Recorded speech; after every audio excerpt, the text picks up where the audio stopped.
Kamati ya fedha na uongozi wa halmashauri ya jiji la Mwanza imemkataa mkandarasi Confix and Engineering Company Limited baada ya kushindwa kutekeleza mradi wa ujenzi wa soko la samaki la Mkuyuni unaotarajiwa kugharimu zaidi ya shilingi bilioni 11.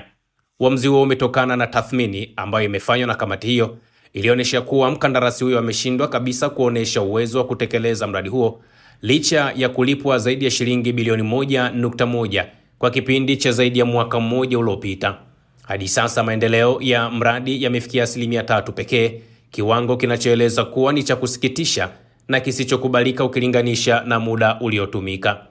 Kwa mujibu wa nyaraka za mkataba, mkandarasi huyo alisaini mkataba tarehe 24 Oktoba mwaka 2024 na kukabidhiwa mradi tarehe 14 Disemba 2024, akitakiwa kukamilisha ifikapo tarehe 13 Disemba mwaka 2025. Hata hivyo, baada ya kushindwa kufikia malengo ya awali, aliongezewa muda hadi tarehe 31 Julai mwaka 2026.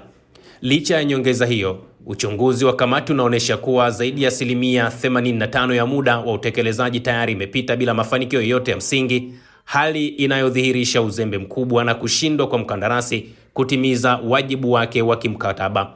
Wajumbe wa kamati hiyo wamehoji uhalali wa kuendelea kubaki kwa mkandarasi huyo kwenye mradi huo, wakisisitiza kuwa hali hii ilivyo sasa inaashiria hatari kubwa ya upotevu wa fedha za umma bila matokeo yanayotarajiwa na serikali pamoja na wananchi.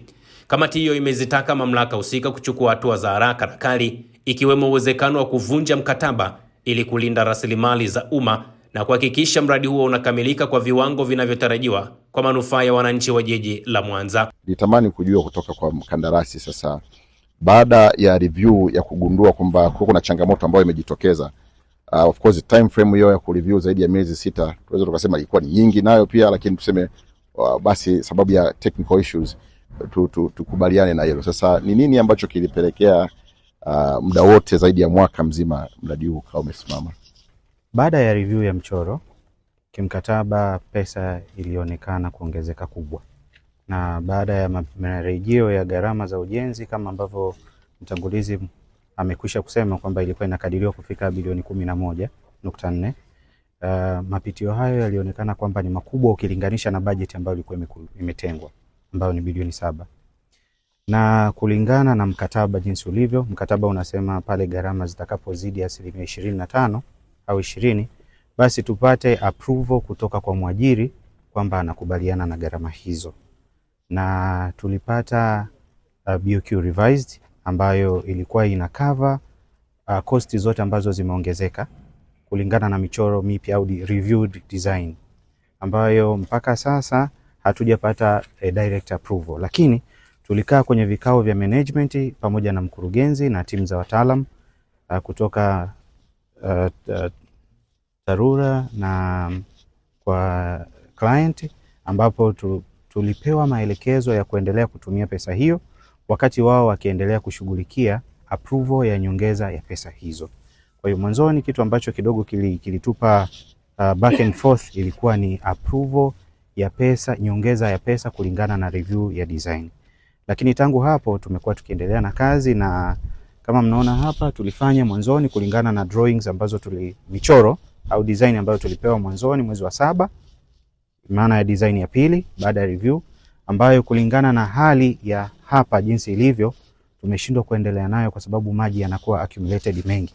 Na hivyo mkandarasi mshauri akarudia akanipa nyongeza ya design ambayo sasa jengo linanyanyuka juu zaidi na tunapaswa kujaza mawe chini ili kuweza kupata stable foundation. Kwa hiyo hizi ndo zimekuwa back and forth ambapo zimetufanya kuchelewa kufikia kwa muda husika ambao tulikuwa tumekabidhiwa kwenye mradi. Pamoja na miezi 7 ambayo tulipewa, lakini pia tunaweza tukaona kwamba scope imeongezeka kutoka jinsi ilivyokuwa na scope imekuwa kubwa. Kwa hiyo compensation nadhani wakuu wangu wataangalia baadaye, lakini pia na hizi unforeseen event kwamba tumechimba kulingana na design ilivyokuwa inasema tujenge padi chini, lakini panajaa maji, tunashindwa kufanya kazi mpaka tunafikia kuweka mawe ili kustabilize, basi ndio imetula muda mpaka kufikia hapa jinsi tulivyo. Na sasa hivi tunaendelea na kazi ya kuzika mawe chini, na baadaye tutafanya testi ili tuweze kuona kwamba sasa soil au udongo uliopo hapa chini una uwezo wa kubeba jengo bila kufeli baadaye kuleta madhara kwa watumiaji na kupoteza gharama za serikali. Sawa, nashukuru. Waheshimiwa wajumbe, nadhani tumepata ufafanuzi. Lakini moja ya jambo ambalo uhalisia sisi ambao tuko nje ya professionalism ya swala zima la ukandarasi na mambo ya ujenzi, ni maswali ambao hata sisi layman ambao tunaweza tukajiuliza pasipo kujua tu kwamba, yani mimi ambao sio mkandarasi, kuna vitu ambavyo obvious lazima nijiulize. Jambo la kwanza, mradi huu wakati unaanza, kwanza hata ile review kwanza mtu anasema kwamba uandaliwa mchoro lakini haukuweza kucompile na eneo husika. Tafasiri yake kwamba mtu aliyopewa kazi ile hakuwahi kufika site. Hiyo ndio ilikuwa tafasiri yake, kwamba ilikuwa ni paperwork. Aidha sijui alitumiwa ni nini huko akatumia akachora huko. Lakini jambo la pili ambao justification ya wenzetu wanasema kwamba eneo hili umefika ukakuta kuna changamoto ya maji. Waheshimiwa wajumbe, nadhani tunafahamu kwamba mradi huu unaenda kufanyika kwenye maji. Ni beach road. Ni maeneo ya fukwe. Mradi wenyewe, scope yake tu ya mradi wenyewe tunafahamu kwamba ni mazao ya samaki. Kwa hiyo maji ni part and parcel ya mradi huu. Yaani 90% kazi atakayokutana nayo ni kazi ya maji. Kwanza huu mradi inaonekana uko nyuma ya wakati sana. Engineer amejaribu kueleza kwamba baada ya kufanya review tokea mwezi wa 7 mwaka jana mpaka leo, na tuna taarifa huyu mkandarasi alikuwa shalipo advance, na ukiangalia kazi ambayo imefanyika kwa kweli ni kama hamna kazi iliyofanyika. Mkandarasi hata reflector tulizozivaa na za wenzetu zote zinafanana, maana umezivaa leo. Hata kazi ambayo imefanyika unaona ni ya kazi ya siku 2-3 ambazo tukiwa tunakuja ndo wameamua kukimbiza. Hata hizo mbwembwe za magreda kelele nyingi ni kwa sababu tuko hapa. Sasa ukiangalia kasi hii na tukiendelea kwenda na kasi hii, inaonyesha dhahiri kwamba huu mradi utaendelea kuwa nyuma sana. Sana kwa sababu ile eneo ni swamp, linaonekana linajulikana. Hizi naona zingine zote ni excuse tu. Linajulikana hapa ni kwenye maji, lazima uanze na mawe, utaweka kifusi. Sasa hizo changamoto sio mkandarasi atatuambiaje kwamba muda ambao wanao mpaka wa mwezi wa 7 sijui atafanyaje kazi kuhakikisha anaweza kumiti deadline. Inaonekana mkataba huu wakati unasainiwa, hata huyu anataka kufanya kazi alikuwa hajafika, anajua anafanya kazi sehemu gani. Sasa hii ilikuwa ni shida kutoka kwa kwetu sisi au kwa upande wa mkandarasi, na kama ni kwa upande wake amepigwa faini kiasi gani, mkataba wetu unasema nini katika jambo hili, au umekaa silent kiasi gani mpaka hapo. Lakini jambo la pili ni kwamba mkandarasi wa eneo hili, bahati nzuri Mswahili mwenzetu, ni wa Tanzania wenzetu, tunaongea lugha tunayoelewana. Ni ukweli usiopingika kwamba hamna haja kufanyana usanii katika hili jambo, kwa sababu mkataba jambo hili kama la huduma kwa wananchi. Leo ukiangalia hata greda zilizosimama hapo, zimesimama bado kama hizo zimeingia leo asubuhi. Na udongo uliochimbwa, hakuna udongo ambao udongo mpya, udongo wa zamani tuseme, ni udongo ambao haujaguswa chochote. Ile ndio nguruma sasa hivi hapa ni kama limeanza huduma asubuhi hii ya leo. Na haya mambo sidhani kama inahitaji Kiingereza kingi hapa. Yaani Kiingereza kuchanganya Kiingereza hivi na hivi ili kusudi uweze kueleka jambo. Bunge Kiswahili kitonyoka, yani vitu ambavyo viko wazi na hamna uficho. Sina uhakika vizuri kama mkandarasi amekabidhiwa site kwa mujibu wa mkataba. Kwa sababu kama hajakabidhiwa site kwa mujibu wa mkataba, mwenyekiti, hata mfanyeje hamwezi kumterminate. Hata hii mwezi wa 7 alivyosema akishindwa kutekeleza mwezi kama hamjamkabidhi site. Kumkabidhi site mwenyekiti ni pamoja na kwamba kama vile kuna mambo ya kulipa fidia yao yamelipwa ili mkandarasi akabidhiwe site. Kwa mkandarasi atakuwepo hapa kama hajakabidhiwa site, anaweza kata miaka 5 na hamna ujanja wote wa kumterminate. Hawa kandarasi wa ndani hawa saa zingine wana mapungufu makubwa sana. Yaani tunapeana hizi tenda kwa ajili ya kubeba kwamba na wao ni wa kwetu, lakini ukiangalia sasa wanakwamisha miradi ya namna hii kwa kiwango kikubwa sana. Yaani leo mtu unapokuja unaambiwa kwamba eti mwezi wa 7 huu mradi utakuwa umekamilika, yaani ni uongo ambao uko wazi. Kumaliza kazi tarehe 31 mwezi wa 7. Kuna vitu ninasema kila mtu anaweza kuviona kwamba unapokuwa umechelewa, kwa kawaida miradi yote unapokuwa umechelewa na deadline iko hapo mbele, utaleta vifaa hata zaidi ya vile unavyotakiwa kuwa navyo, na utafanya kazi muda wote ambao unapatikana kufanya kazi, lakini sivyo ambavyo utendaji unaendelea hapo. Kwa hiyo ni conclusion, inaweza kuwa wazi kabisa kwamba kwa mwendo huu hatuwezi, mkandarasi hawezi kufanya nini, kumaliza hilo kazi kwa wakati huo unless kutokee muujiza mwingine. Mkandarasi anao mkataba ambao ulisaini hiyo 7.3 billion. Upo. Hata kama ungesema kuna variation na matokeo mengine mabadiliko huku, lakini unaanza kufanyia kazi kile ulicho nacho. Na hizo hazijatumika mpaka leo hii, hajaweza kufanya kazi. Kwa hiyo kuna variations zinatokea kwa kadri ambavyo unafanya kazi. Kwa mfano uliambiwa ufanye kazi mawe cubic mita 10. Lakini baada ya kufanya kazi site ukakuta kwamba sasa zinahitajiwa ngapi? 15 na umeshafanya 10.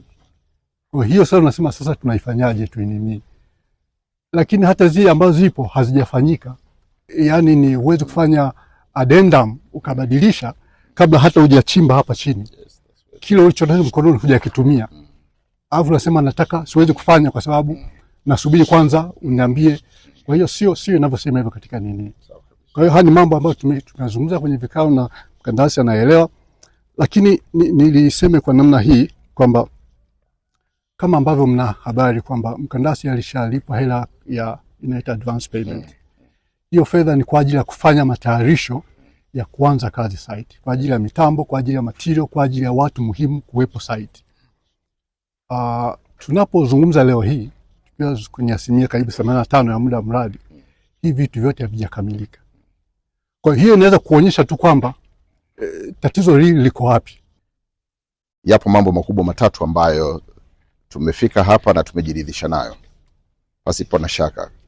Jambo la kwanza ambalo pia sisi limetutia wasiwasi ni swala zima, mbali ya mambo mengine madogo madogo ambayo yamebakia, lakini uwezo na performance ya mkandarasi. Na bado na swali la pili najioji kwamba advance payment tuliyompa, je, mkandarasi bado anayo?